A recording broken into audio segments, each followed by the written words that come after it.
Assalamualaikum warahmatullahi wabarakatuh, teman-teman. Alhamdulillah, terima kasih kita bisa meluangkan waktu sejenak untuk kontemplasi dan nanti dilanjutkan dengan meditasi, dengan berlatih, dengan rutin kita membina diri, kita sebenarnya akan sedikit demi sedikit menyingkap cahaya kemurnian, yaitu cahaya Tuhan itu sendiri.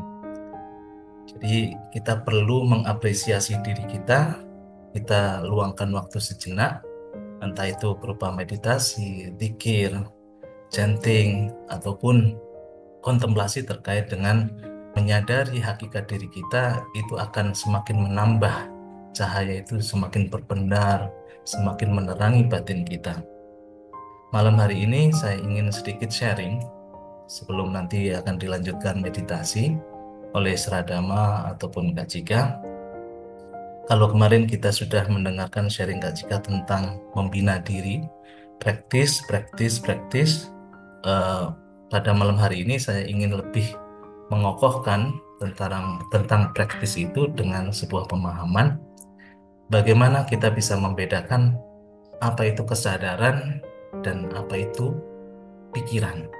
Karena banyak orang tidak bisa membedakan antara apakah ini yang berbicara di dalam diri saya itu bagian dari pikiranku atau ini sebenarnya inspirasi dari kesadaran murni yang ada dalam diriku.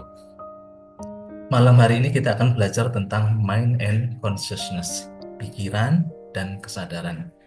Tema ini sangat penting, teman-teman, karena ketika kita tidak bisa membedakan, kita tidak tahu mana yang sebenarnya bagian dari pikiran yang selalu mengendalikan diri kita atau ini sebenarnya kesadaran Tuhan atau kesadaran murni yang itu menginspirasi dan take over terkait dari apapun yang kita lakukan dalam keseharian kita, menjadi pengendali dari aktivitas-aktivitas kita.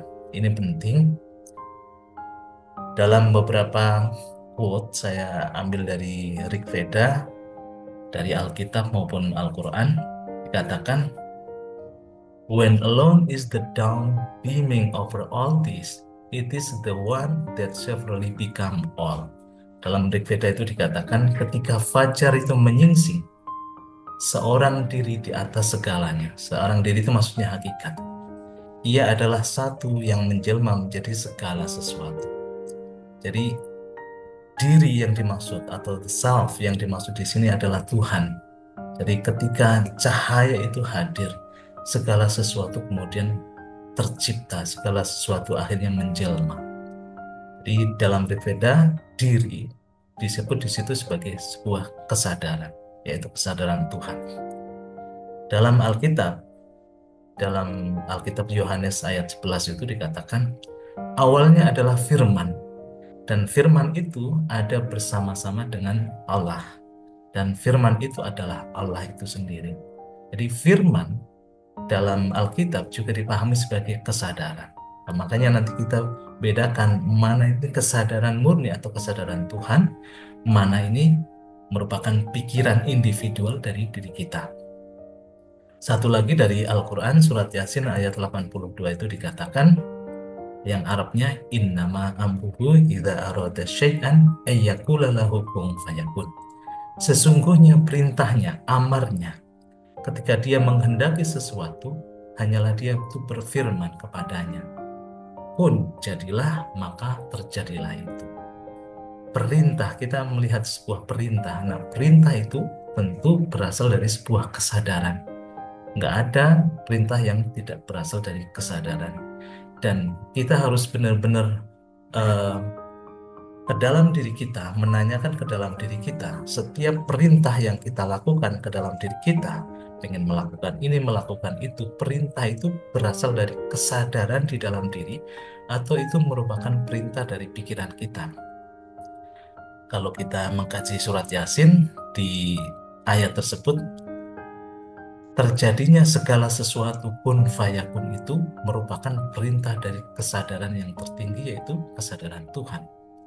Makanya ada perintah yang sifatnya perintah Tuhan, ada perintah yang sifatnya manusia. Nah, kalau teman-teman ikut kajian surat Yasin, Atau bisa diklik dialog maya yang saya sudah sampaikan itu. Kenapa perintah kita ya itu sering gagal? Perintah kita itu sering tidak manifest. Karena perintah kita, perintah yang berasal dari pikiran itu sangat lemah. Adapun perintah yang manifest, perintah yang segala sesuatu itu bisa fayakun, bisa manifest itu, yaitu perintah dari Tuhan. Makanya perlu menyadari perintah dari mana. Apakah itu perintah dari kesadaran tertinggi, yaitu kesadaran Tuhan yang ada dalam diriku, ataupun perintah dari pikiranku. Nah, itu perlu mulai disadari. Yang satu, yang awal, dan yang mencipta segala sesuatu, dari quote-quote di atas yang tadi saya sampaikan itu merujuknya pada kesadaran, bukan merujuk pada pikiran. Nah, nanti kita bisa membedakan. Nah, sekarang kita berbicara tentang problem utama manusia. Umumnya, manusia itu tidak bisa membedakan mana kesadaran dan mana pikiran. Dianggap sama, bahwa pikiran itu ya sama aja dengan kesadaran, padahal berbeda. Nah, Vedanta sering mengatakan bahwa kesadaran itu adalah merujuk pada kesadaran yang murni, yang ada di dalam batin kita, yang paling dalam-dalam diri kita, yaitu kesadaran Tuhan. Atman, disebutnya Atman.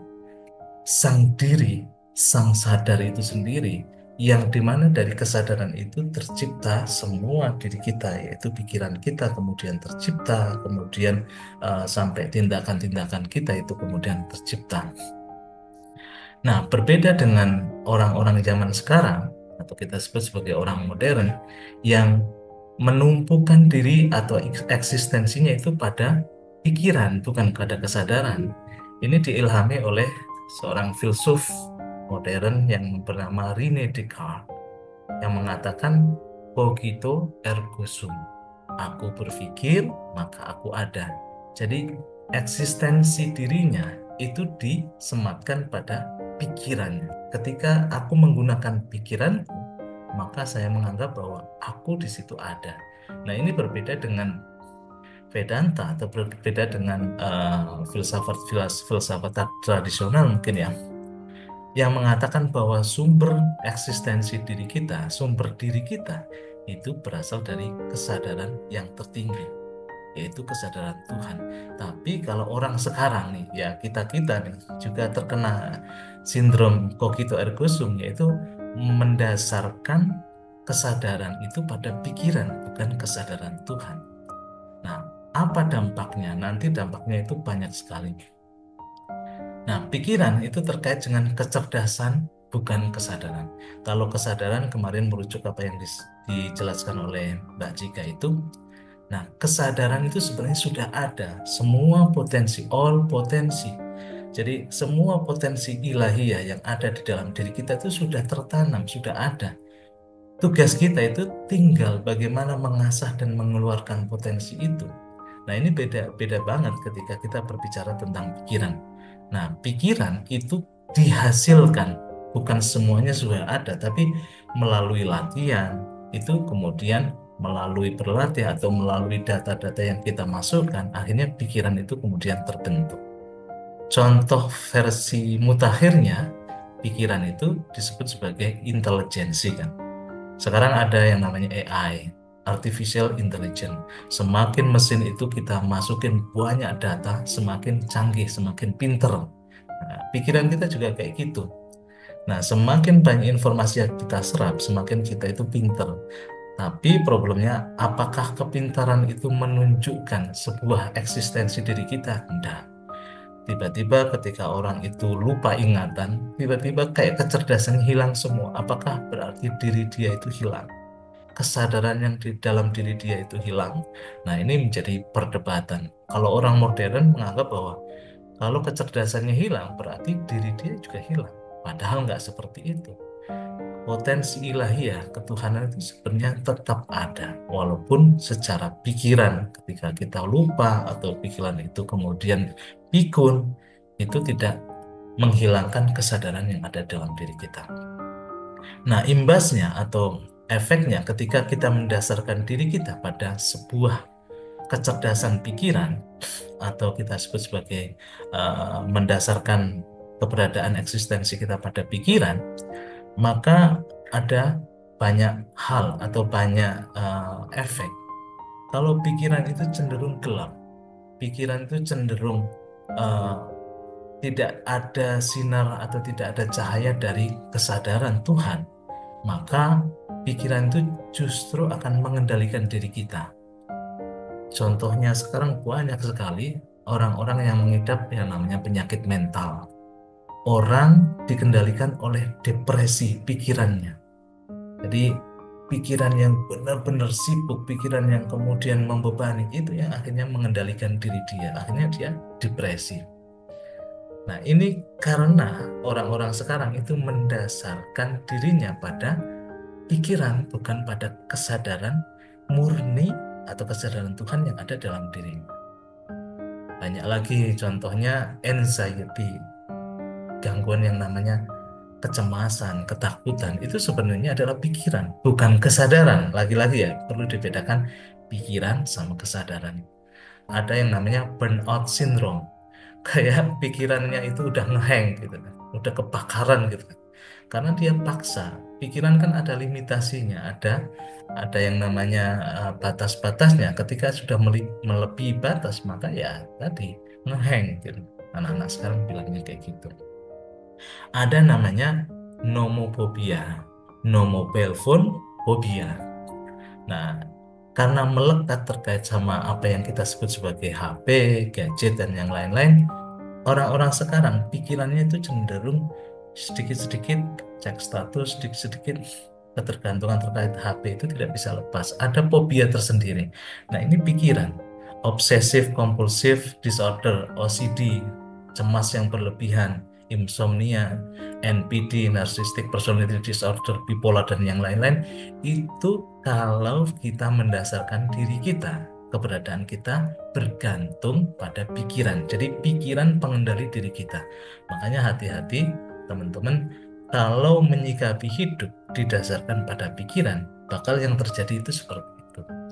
Banyak orang yang berbondong-bondong ke psikolog, psikiater untuk uh, mengobati penyakit-penyakit mental ini. Padahal sebenarnya kalau kita sudah tahu Vedanta ya, cukup duduk tenang, meditasi, dan kemudian kita sadari bahwa diri kita sebenarnya adalah yang murni itu, kesadaran yang murni itu, dan kita tidak tergantung atau kita tidak dikendalikan oleh kesadaran pikiran kita, sebenarnya penyakit itu selesai kok. Tapi karena kita itu menganggap diri kita itu adalah pikiran, akhirnya muter-muter. Dari misalkan anxiety belum selesai, kemudian nomophobia yang belum selesai, akhirnya tetap muter-muter di wilayah itu. Akhirnya apa? Nggak ada selesainya penyakit itu. Nah, makanya fungsinya kita berlatih membina diri dalam meditasi misalkan, atau dalam chanting atau zikir itu.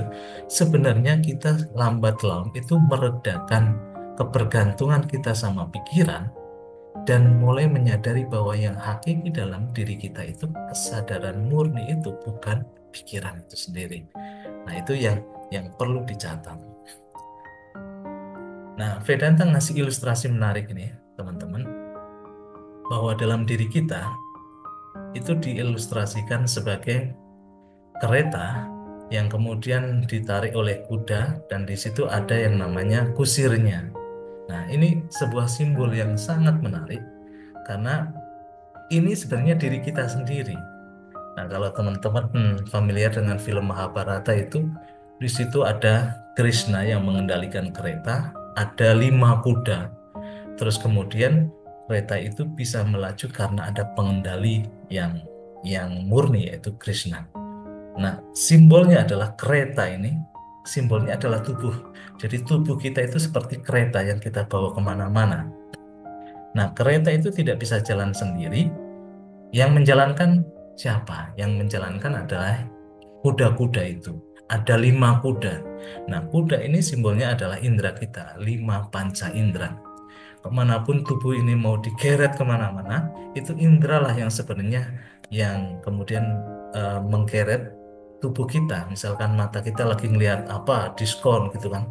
Sebenarnya tubuh kita itu yang mengendalikan adalah indera ini, yaitu apa namanya, mata kita. Nah, pertanyaannya, apakah kita dalam keseharian kita itu yang mengendalikan kuda-kuda kita atau nanti yang lebih tinggi lagi?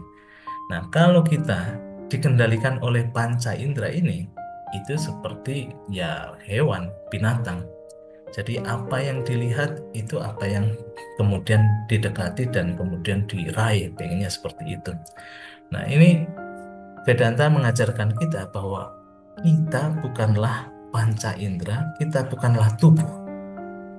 Nah, lantas kalau kita bukan tubuh ini, kita bukan panca indera, makanya kita jangan perlakukan hidup yang begitu mulia ini hanya sebatas untuk memenuhi kebutuhan yang sifatnya indrawi atau kebutuhan yang sifatnya fisik.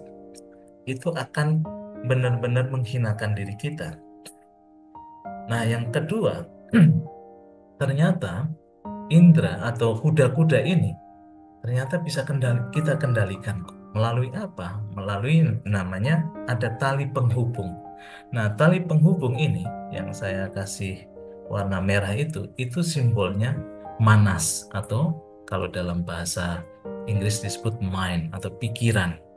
Nah, di dalam pikiran itu ada cita, ada memori-memori. Jadi apapun yang kita sudah indera, kita serap, itu ternyata bisa kita simpen di dalam memori kita, bisa kita olah di dalam manas atau pikiran kita. Apakah itu baik atau buruk, kemudian pikiran kita menilai. Nah, penilaian ini biasanya kalau orang belum mulai bisa membina diri pikirannya, itu pikirannya biasanya mengarahkan pada sesuatu yang buruk. Nah, karena apa? Pikiran ini dipengaruhi oleh nafsu. Nafsu itu biasanya bergeraknya ya pada sesuatu yang disukai aja. Pada sesuatu yang tidak disukai dia buang. Makanya apapun yang kita terima melalui indera kita diolah oleh pikiran, pikiran melibatkan keinginan atau hawa nafsu. Nah, nafsu kemudian yang ngasih label, ini baik menurut saya. Makanya ini ada like and dislike, ada yang baik menurut saya, ada yang enggak. Yang baik menurut saya ambil, yang tidak baik menurut saya buang. Nah, itu kemudian akhirnya menjadi ego, ahamkara. Ahamkara itu maksudnya apa? Sesuatu yang harus dilekatkan pada aku. Pokoknya aku. Ini yang baik menurut aku. Ini karena aku. Dan ini milikku. Makanya ego itu disebut sebagai sense of I. Aku. Tapi aku di sini bukan aku yang sebenarnya, tapi aku berdasarkan baik atau nggak baik menurut dirinya pribadi. Nah, ini penting. Nah, kalau orang yang dikendalikan indera tadi saya sudah katakan, Vedanta menolak itu, I am not the body. Yang kedua, Vedanta juga menolak bahwa I am not the mind. Aku bukanlah pikiran ini, karena ketika aku itu dikendalikan oleh pikiran, aku dikendalikan oleh suka tidak suka, aku dikendalikan oleh kemelekatan apa yang saya miliki. Nah, itu akhirnya apa? Ya, akhirnya kita selalu problem dengan diri kita, dengan orang lain, atau segala sesuatu yang sebenarnya tidak cocok dengan kita. Apalagi misalkan contoh sekarang itu pilkada ya, apa yang tidak suka sesuai dengan pilihanku saya tolak kan, kayak gitu. Itu pikiran banget. Makanya pikiran itu bisa mengganggu nanti perjalanan spiritual kita. Kalau pikiran kita itu belum kita latih, belum kita tenangkan. Nah, lanjut bahwa perjalanan kita jangan kita mandek ke pikiran kita, karena pikiran ketika mengontrol itu menjadi bahaya. Makanya kita harus meneliti bahwa pengendali diriku harusnya bukan pikiranku, tapi yang masih ada di dalam lagi yang namanya budi. Budi itu namanya intelek. Nah, kalau sudah masuk ke wilayah intelek ini sudah ada sedikit cahaya ketuhanan. Karena orang sudah melihatnya nggak hitam putih, tapi sudah mulai melihat bahwa ada kebijaksanaan di situ. Melihat segala sesuatu, puzzle-nya bukan sepotong-potong, tapi mulai dirangkai agak lebih luas. pandangannya coba diluaskan. Nah, itu fungsi dari buddhi atau intelek. Nah, tapi Vedanta juga mengatakan I am not the intellect. Aku bukanlah intelek. Karena apapun yang kita sebut kebijaksanaan, yang kita kait-kaitkan dengan dunia yang sifatnya luar, nanti kita bisa terjebak. Nah, akhirnya Vedanta itu mengatakan bahwa justru kita itu harus tahu bahwa diri kita yang sebenarnya atau pengendali atau kusir yang sebenarnya dalam diri kita itu adalah Atman. Atman itu adalah the self atau kesadaran murni yang ada di dalam diri kita.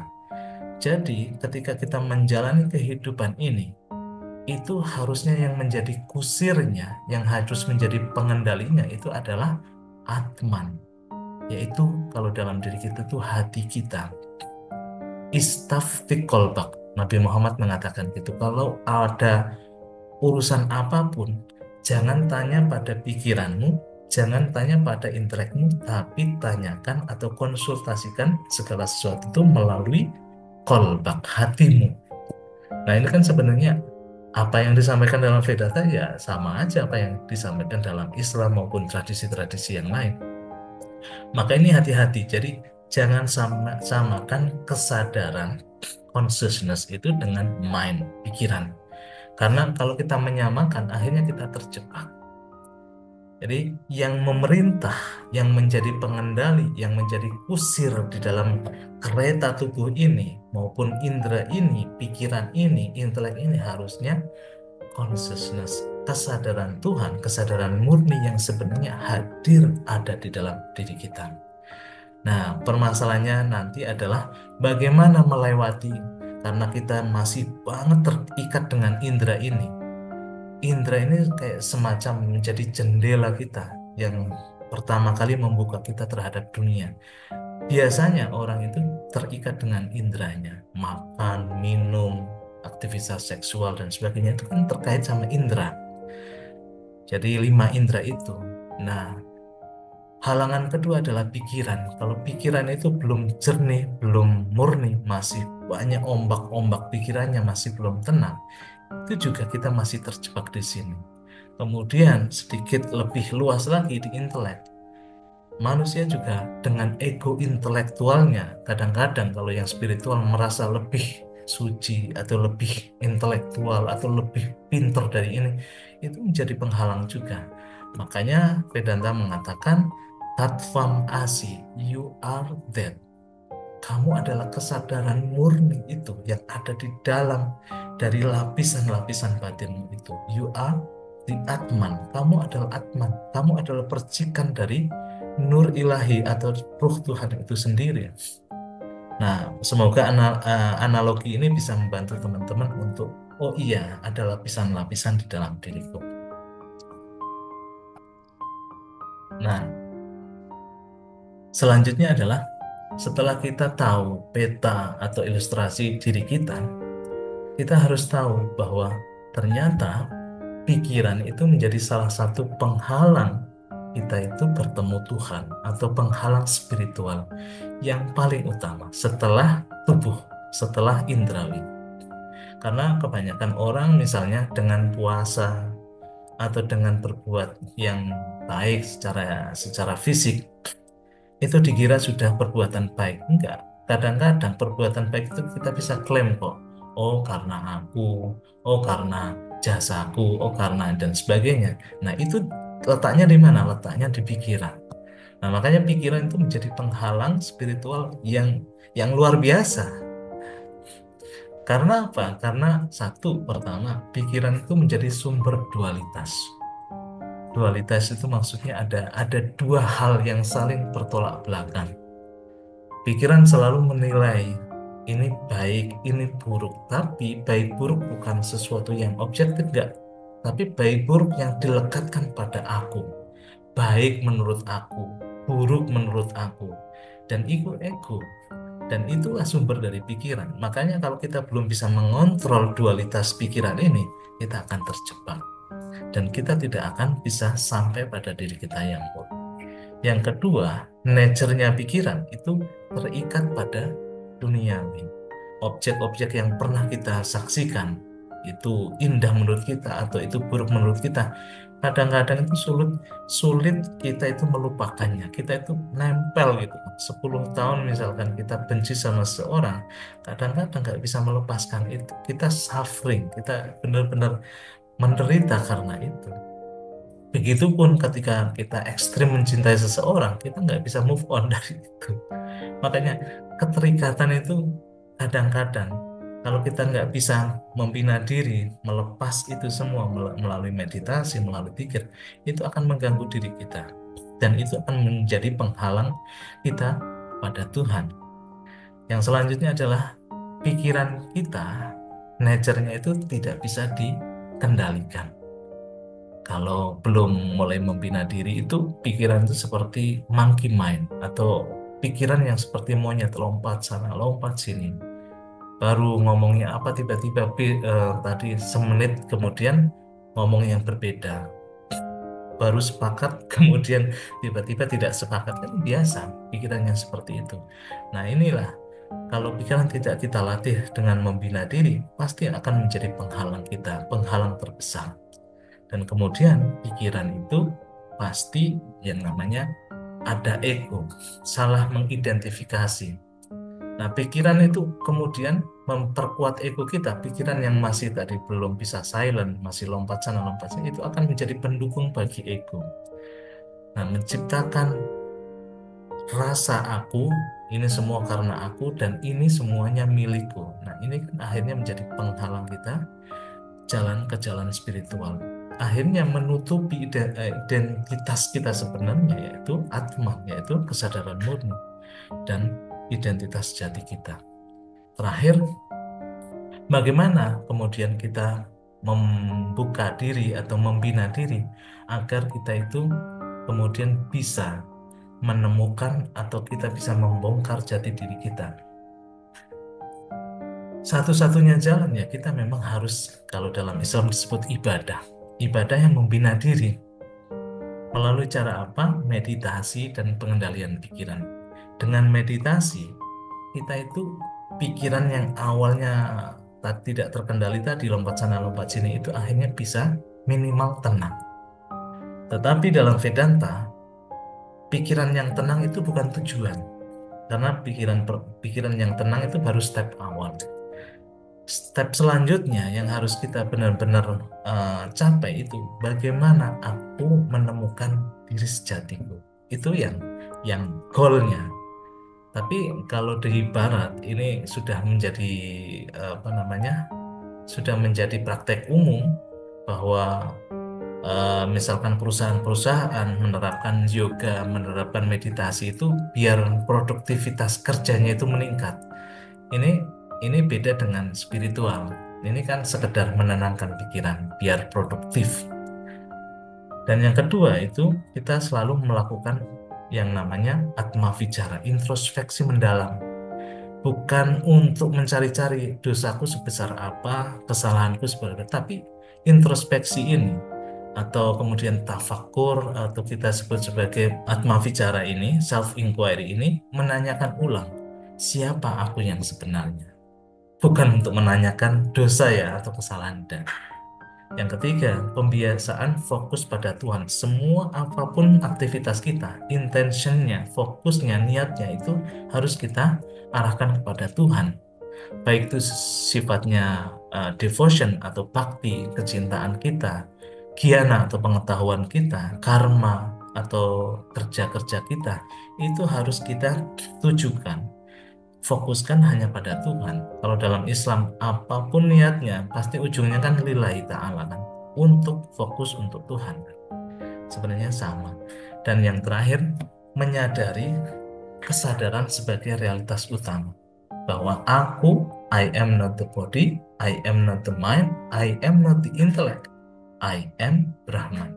Jadi aku bukan tubuh, aku bukan pikiran, aku bukanlah intelek, tapi aku adalah diri yang murni itu.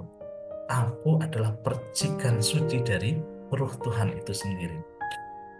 Dan itulah inti dari perjalanan kita menuju Tuhan.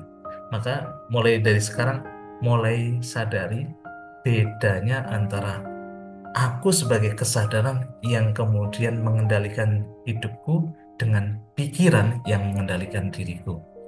Jadi kalau kita sudah sedikit bisa membedakan itu, kita nanti bakal tahu oh yang berbicara di dalam diriku itu apa.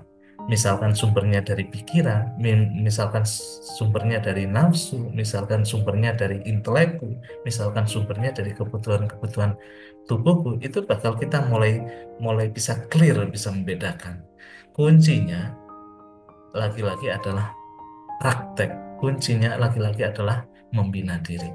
Sekian dari saya kembalikan ke Mbak Novi. Terima kasih. Jika nanti ada pertanyaan atau mau sharing, silakan.